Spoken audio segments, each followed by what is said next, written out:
C'est un séisme d'une magnitude de 7,2 degrés sur l'échelle de Richter qui a frappé le centre du Maroc, dans la nuit du vendredi 8 au samedi 9 septembre 2023, soit le tremblement de terre le plus puissant qu'ait jamais connu le royaume.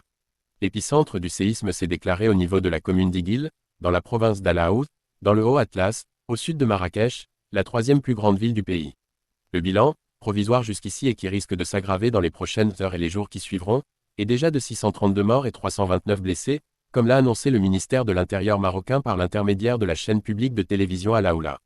Le séisme a provoqué l'effondrement de nombreux immeubles, qui ont piégé les habitants de la région, à Al Haouz, à Marrakech, à Ouarzazate, à Zilal, Chichaoua et Taroudan. Des secousses ont été ressenties également à Rabat, Casablanca, Agadir et Essaouira, et jusqu'en Algérie voisine et au Portugal, provoquant des vagues de panique. Des villes sous les décombres.